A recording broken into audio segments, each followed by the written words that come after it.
What is going on, guys? Today I'm going to be talking about Monkey D. Dragon, and more specifically, how powerful he could be, how powerful I think he is, based on what we've seen in the story so far. And as usual, when talking about characters like this one, who we've barely seen at all, and when we do, they're not really using any combat abilities. Maybe the one instance versus Smoker, I really wouldn't call that like a skirmish in any way, shape, or form. We got a very slight indication of some kind of devil fruit he could have, maybe a Logia or Paramecia, maybe even a Mythical Zone. I mean, Mythical Zones could really do pretty much anything. They could almost be Paramecias at this point in the game from what we've seen, so I guess that also is a possibility. But yeah, we have not seen too much from this character, so do keep in mind, I really am going to be speculating pretty much this entire video. And while this might not be some groundbreaking theory or anything like that, I think it is fun to talk about. Dragon is one of the most cool characters, one of the favorite, compared to how much he's actually been seen in the story so far, so it's always cool to talk about those kind of people. I think he is going to end up being one of the strongest in the entire One Piece universe. Probably bare minimum top 5.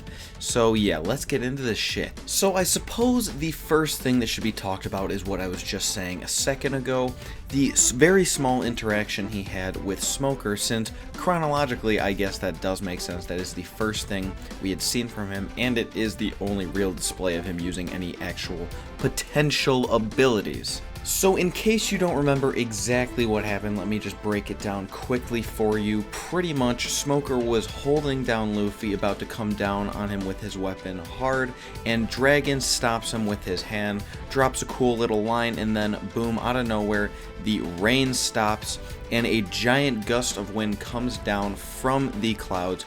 Really, it was kind of multiple gusts of wind. But yeah, I mean, pretty much the entire city was just taken over by these wind currents that were more than powerful enough to carry a person. I mean, we're talking carry that person and make them go flying very, very fast. It was also seen that cannons were being completely destroyed. And I'm not talking about like little cannons that we use. No, I mean massive turrets that probably weigh like over 10,000 pounds, made out of full metal. So yeah, we have to kind of assume that this is some kind of ability of Dragon's. It would be a little strange if we didn't, if you ask me. And that seems like a pretty fucking powerful ability, especially since that is just wind at this point. I also think it is worth mentioning that just prior to this, a lightning bolt struck the structure that Luffy and Buggy were standing on right before Buggy was going to kill Luffy, presumably. So yeah, that could kind of be Dragon. You could say like, well, why would he do that if Luffy's on there?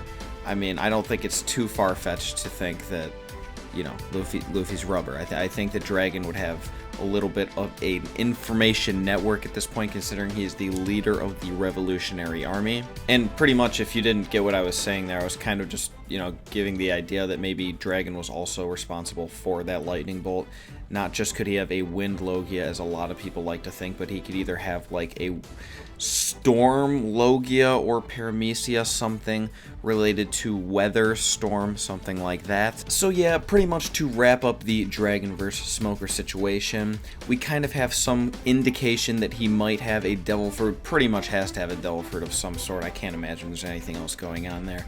And it probably is an extremely powerful one, either a Logia or Paramecia. Still, like I said, it could be a mythical zone. It could be some crazy mythical creature that could command the weather, I suppose, but I don't see why you couldn't just have a Logia that does the same thing, or even a Paramecia. So yeah, we have that. We can't really confirm that he can do this stuff whenever he wants or to what extent, but it is something worth noting in a discussion like this one. And so then, moving on, I think that another huge important part of his character is that he is a leader of the Revolutionary Army, specifically when we are talking about his power levels, how strong he potentially could be. Although it's not confirmed that he is the founder of the Revolutionary Army, he is without a doubt the current leader.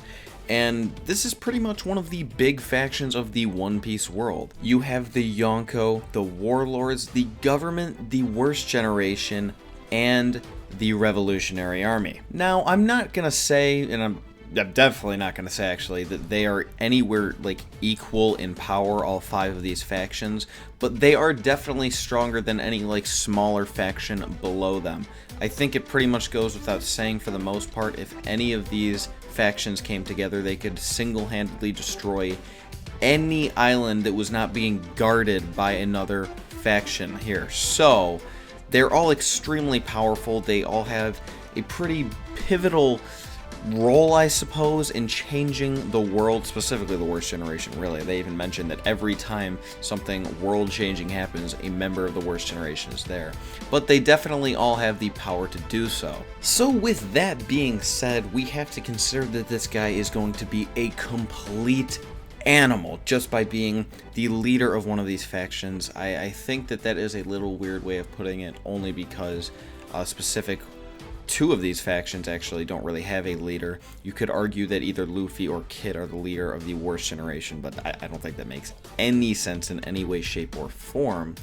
And then, of course, there are the Warlords. They're all just independent guys that were recruited by the government. They're pretty much just pirate mercenaries that they have now, so they have no leader at all. But despite the fact that we have not really seen too much from the Revolutionary Army on screen, we have seen some of their commanders who, at this point, are extremely powerful characters, such as Ivankov, Kuma, and Sabo. I think Sabo would be the strongest of the 3 of these. I could see Kuma as well, obviously not in his pacifist form. I always say how strong I think Kuma is, okay, and then people are like, oh, yeah, maybe when he wasn't a robot, but now he has no conscience, so he's not strong at all. Yeah, I understand that. I don't really consider Kuma to be alive anymore. I'm not talking about what's left of him at this point. That is like a robot, exactly. I don't call that thing Kuma. I would say like Robot Kuma or something. I've never even really referred to it because I feel like it's so insignificant, at least at this point in the story. So yeah, just from here on out, guys, anytime I say Kuma, I am talking about before he lost his consciousness. But yeah, anyway, so the commanders of the Revolutionary Army are quite powerful. We even got to see a few others like Koala and Hack. They both seem to be pretty decent. I mean, Hack was even capable of teaching Sabo how to fight when he was younger. Of course, he did catch up pretty quick, and as a little kid, he was even kind of kicking Hack's ass, but that's okay. I still think he's a decent fighter. And Dragon is not just at the top of these guys, but he actually, at least from how I'm seeing this, was pretty much like the direct trainer of Sabo, who is a complete monster. Sabo is using different dragon-based attacks, like mostly, as we've seen, the Dragon Claw.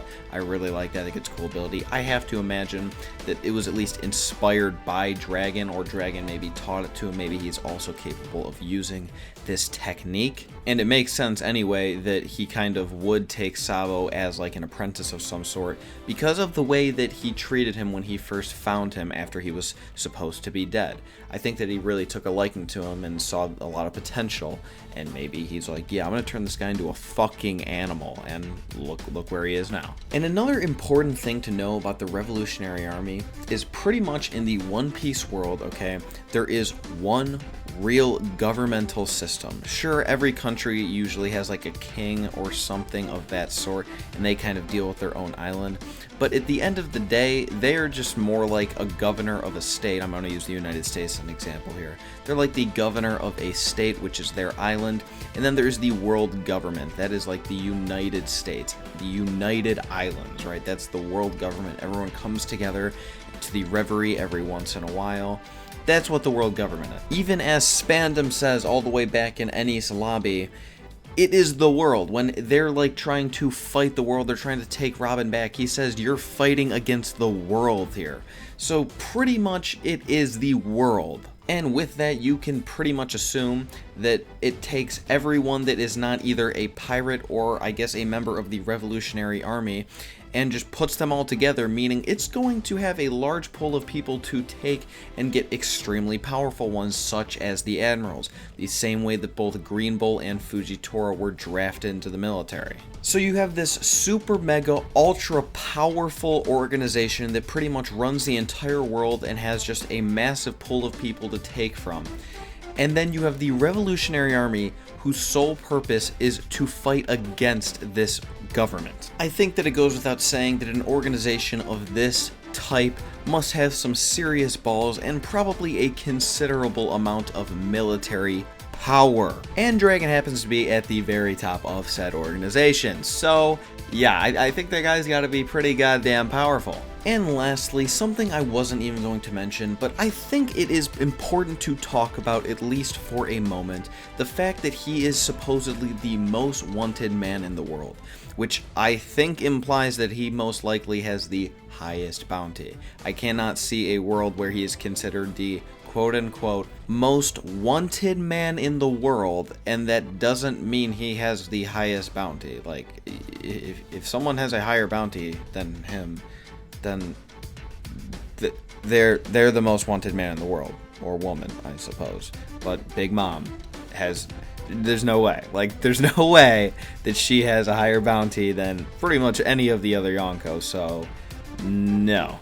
He's got to have the highest bounty. Now, of course, like, the reason I just gonna say I didn't want to mention this is because what I was just talking about kind of makes it so that isn't such a big deal, right? Because although he, of course, is going to be very powerful, he could only have the highest bounty because he is the one directly fighting against the government, where the Yonko, who would be the competitors of this highest bounty, while they are a massive problem, their goal is not to take down the government such as Dragons is. They just want to find the One Piece or do what pirates do. They just want to live an exciting life not following any laws whatsoever.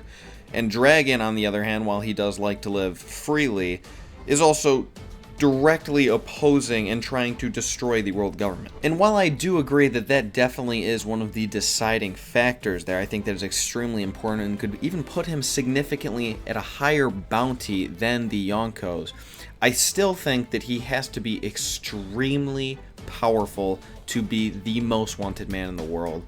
I think that he has to at least be Yonko level. I've also heard the idea that maybe he only is so wanted because he was a former member of the government. He was like an admiral of some sort, something like that. I think that's ridiculous because why wouldn't we have heard about that at some point now? Like with, you know, the government actually mentioning Dragon. It would be really weird and kind of ridiculous to me if they were just to come out of nowhere and be like, oh yeah, man, I remember when he was an admiral. Like, why would that not be mentioned by now? But even if it was just like a vice admiral, something like that, something not too big, and he somehow learned of a secret of the government, maybe what the national treasure is, maybe something about Uranus, something that would just make him the most wanted man, something that nobody should know, that they cannot allow, the same way that how Robin is able to translate the poneglyphs. I mean, yeah, I do get it, but if we are going to be speculating that far, then I could also say that just based on that, that information could actually make him that much more physically powerful. Like, for example, if it was something relating to Uranus or whatever the national treasure is, those could actually make him more powerful. So yeah, I don't think that really is too important of an idea to consider, but everything is fun when talking about Dragon, so I did want to throw it in here. And that's pretty much all I got when talking about Dragon. I'm honestly surprised I could go on for this long. I am getting pretty fucking good at rambling, though, let me say. I mean, we just don't really have that much information on him. We just know of his position and how it kind of has potential to affect the story. And right, like, he's gonna play a big role. That's really kind of the thing here. Although he hasn't really been seen doing too much yet, we know that he's going to play a big role, possibly very soon. He could very well be showing up at Reverie. I personally think it's going to happen, especially based on the fact that Blackbeard supposedly destroyed Baltigo. And I don't think the Dragon was even there. I don't think really almost any of the Revolutionary Army was actually, like, doing anything to actively prevent them from doing so. I think that they're like, well, I mean, we're on our way to Reverie right now, so, like, this island's not really a big deal or anything. I guess they can just fucking destroy it. Let's just, we want to be a full power Reverie.